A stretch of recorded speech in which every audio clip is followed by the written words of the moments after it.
Last day na kasi namin dito.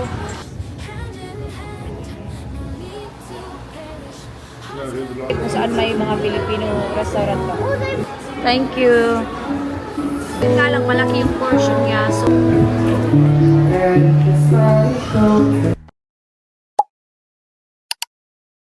morning! Welcome to another vlog. So, punta na kami ngayon sa breakfast. Thank you. Mag 8:30 na. Mga 10:30, pupunta na naman kami sa Demon. Kasi si Demon pamasahe siya ng 11, nakapos na kasi siya. Tapos kami ni Kira, doon lang kami din maghintay sa kanya sa beach. Maganda na naman yung panahon, oh. Kanina pa kami gising. Si Dave na sa baba na nauna na siya.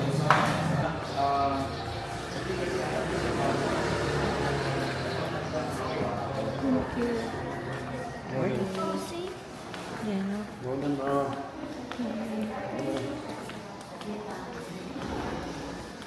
Wala masyadong tao.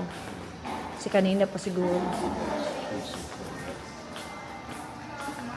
Morning! Pool of 340.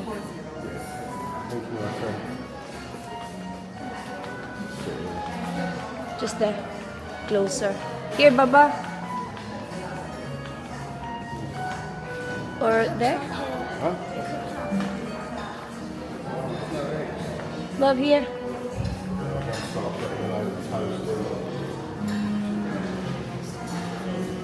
Yung itim ko na no. Nag-video ako kay Kira. Gusto niya i-video ko daw siya.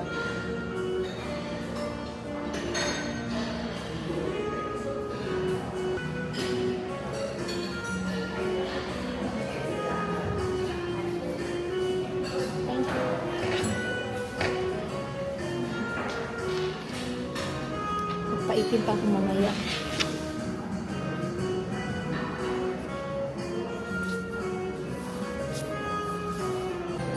Kuha muna ako ng food ko. Oh, hotdog. That's good.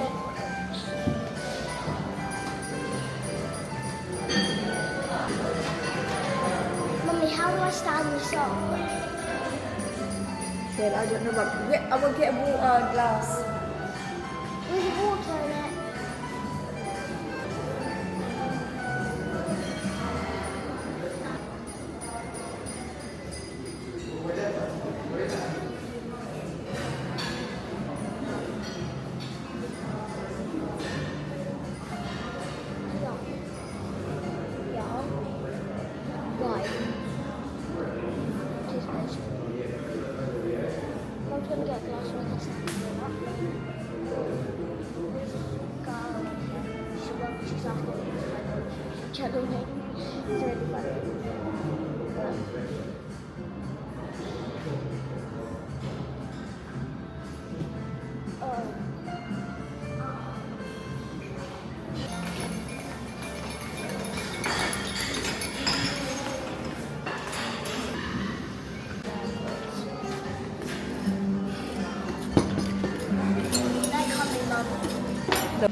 A really nice worker, he was a man, and he opened all the trays for me. And he got the egg for me. Oh, morning. Hi! Sorry. Still got a pulse. Still got I don't know, it's just like a watermelon. Kuha ako isang pandesal. Pero ito talaga yung food ko. Mum, is that your plate? Where ba ba? Did you just find that plate? Yeah.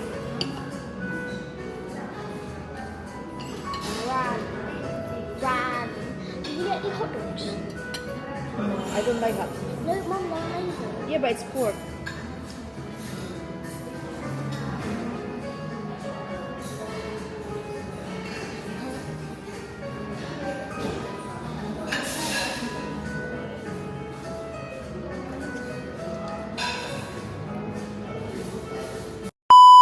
Ang init. Punta na kami ngayon sa D-Mall. We're gonna get the trike first. Grabe, init talaga. Ano, what time is it now, Dave? Naglagay ako ng BB oil. Kasi yung BB oil, madali siya maka-itim. So naglagay ako mga half an hour ago para mag-stay talaga siya sa skin ko. Ito yung kilikili ko. Tapos mamaya, pag nasa beach na naman kami, maglagay na ako ng sunscreen. Kaya wag na kayong magpaputi. Diba nung una, nung dito ako sa Pilipinas, lagi akong nag-whitening. Pero nung tumira na ako sa UK, maganda pag-tan. Yung kasama namin, mamaya na daw sila, mag-chill muna sila. So, punta na lang kami. Last day na kasi namin dito. Bukas uwi na kami to Cebu. Tapos, mag-stay na naman kami ng Cebu for a night and then uwi na sa bahay. Look at the doggy. Dad, look at the dog. Open it to close. Talk to little doggy. Right, little doggy.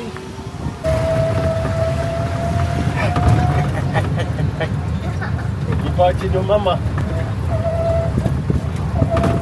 No, like the cockapoo. Go back and see those cockatoos on your way down.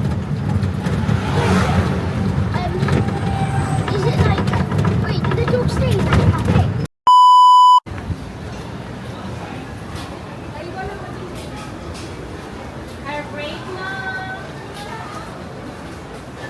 Oh, I just need to have one. Which side? This side or the other side? We're not going to the far end. No, we're not gonna go. We're going right in the living. Yes. So we're just gonna stay here and then I will message Daddy that we're here.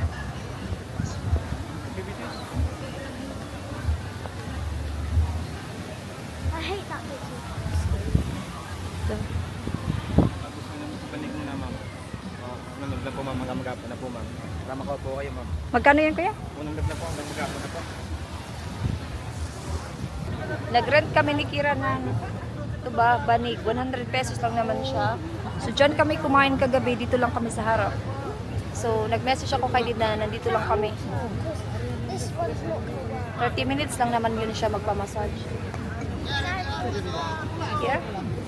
So dito lang kami magtambay hanggang lunch. That's fine, we can get water, don't worry. Dito kami. Mom, film me.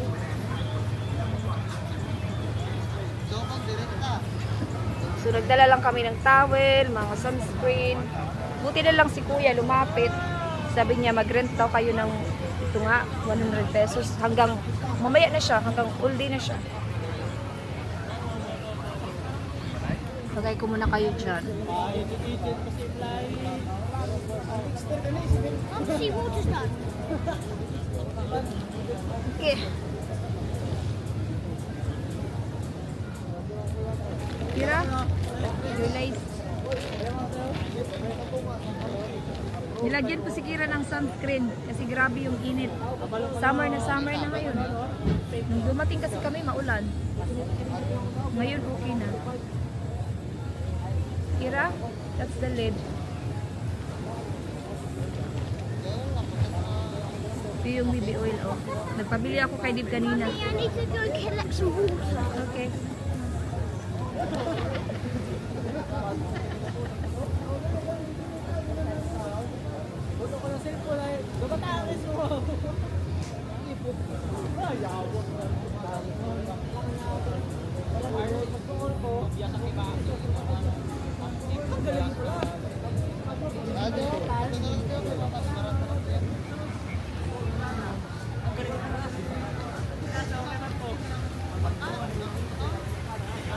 Yan si Kira.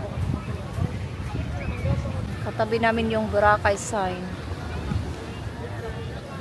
Araw-araw, everyday pala yan nila pinapalitan, no? I mean, yung design ba? Kala ko yung date lang.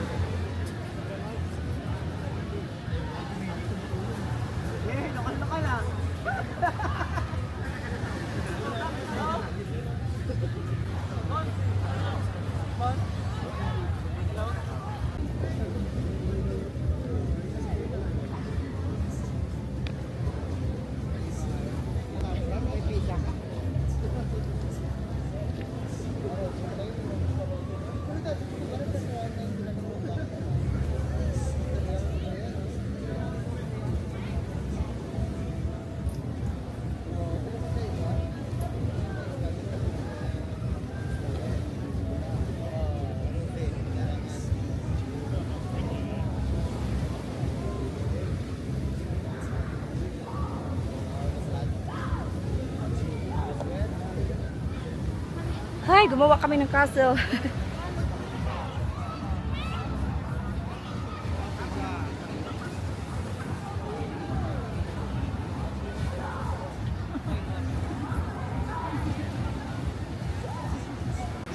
Nagpabili ako kay Dave ng banana Q kasi nung isang araw may nadaanan kaming banana Q pero hindi daw nagluto. So, pumunta siya dito sa other side.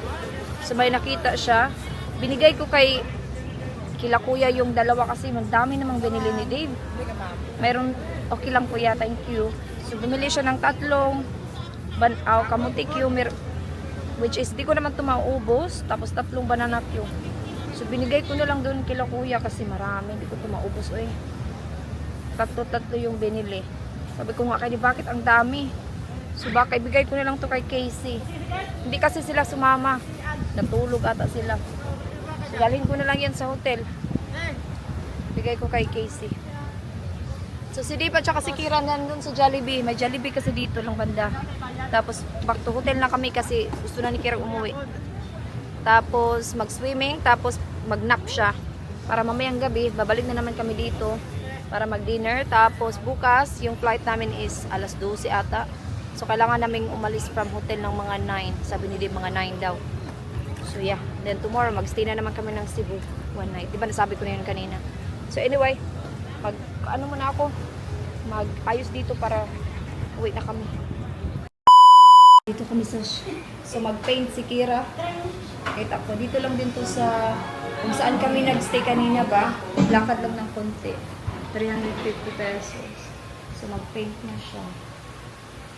Hayaan ko lang siya.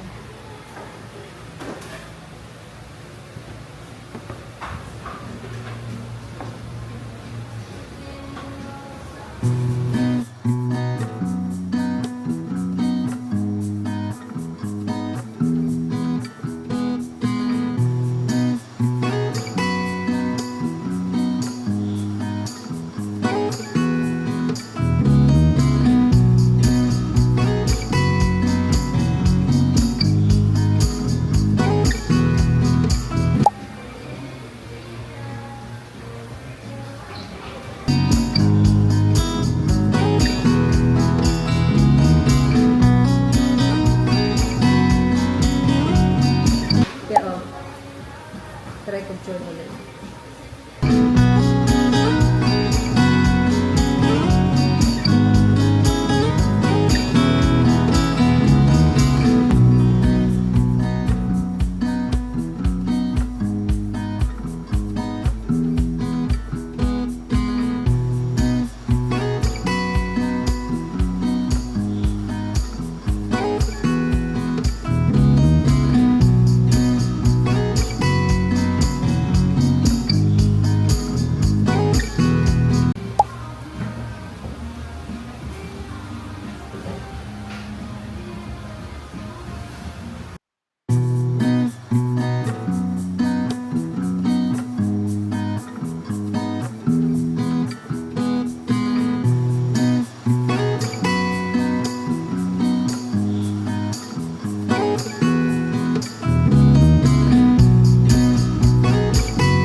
Just in case anything smudges. So who would like that for a house? Auntie Jen.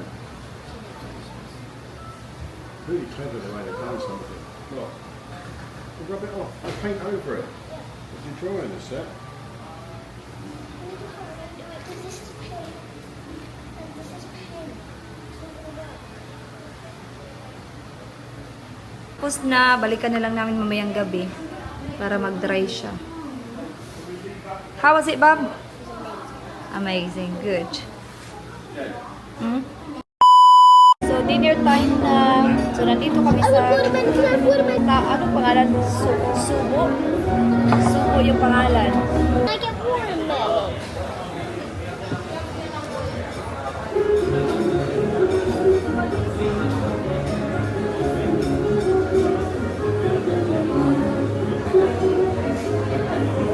Kailangan mong iwan yung tsinelas mo sa labas. Parang bahay talaga siya. Tingnan niyo. Nag-search lang kami ni Dave kung saan may mga Filipino restaurant ba. Oh, there's lumpia.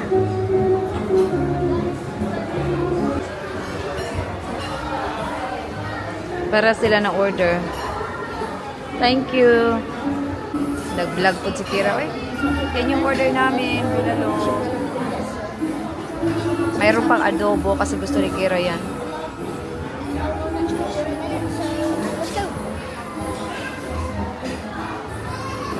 Nag-isa kami ng rice ni Kira. Ang sarap ng pagkain. Tanungin natin si Dave, ha? Dave, how's the food? Especially the adobo. Masarap talaga siya. Yun nga lang, malaki yung portion niya. So, family of 4 kayo or 5, kasya na yun sa inyo. Kasi kami, dalawa lang kami ni Kira yung kumain ng Filipino foods. Kasi si David, tuloy siya nag-iba. Hindi namin naubos. So, pinarap namin, ibigay namin sa tricycle driver kasi yung adobo, halos hindi namin siya na kakain. So, ibigay na lang namin dun sa labas kay kuya or sa tricycle driver. Sayang kasi. Tapos pinarap ko din yung mga sobra namin ni Kira.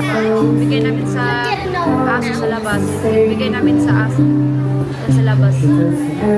Diba? Sayang. May music kasi dito. Mommy, show the vlog. Kira, put it down. Bahay talaga siya.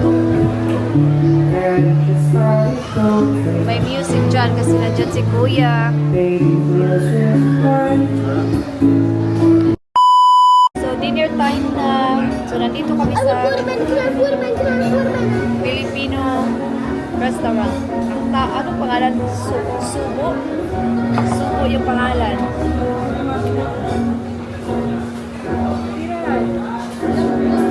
Kailangan iiwan yung... Please put that in the video. Can I get watermelon?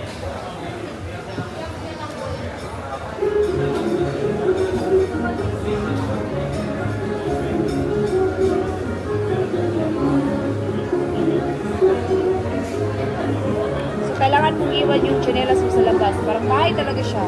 Tingnan niyo. Nag-search lang kami ni Dave kung saan may mga Filipino restaurant lang. Oh, they're lumpia.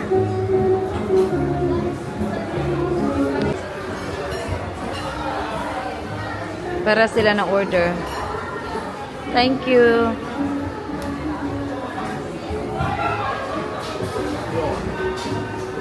Oh, not drinking. Nag-vlog po si Kira. Uy, yan yung order namin. Bilalo. Mayroon pang adobo kasi gusto ni Kira yan.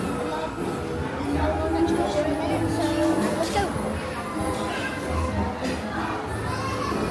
Nag-isa kami ng rice ni Kira. Ang sarap ng pagkain. Tanungin natin si Dave, ha? Dave, how's the food? Especially the adobo. Masarap talaga siya. Yun nga lang, malaki yung portion niya. So, family of 4 kayo or 5, kasya na yun sa inyo. Kasi kami, dalawa lang kami ni Kira yung kumain ng Filipino foods. Kasi si David, tuloy siya nag-iba. Hindi namin naubos. So, pinarap namin, ibigay namin sa tricycle driver kasi yung adobo, halos hindi namin siya na kakain. So, ibigay na lang namin dun sa labas kay kuya or sa tricycle driver. Sayang kasi. Tapos pinarap ko din yung mga sobra namin ni Kira. Ibigay namin sa aso sa labas. Diba? Sayang. May music kasi dito. Mommy.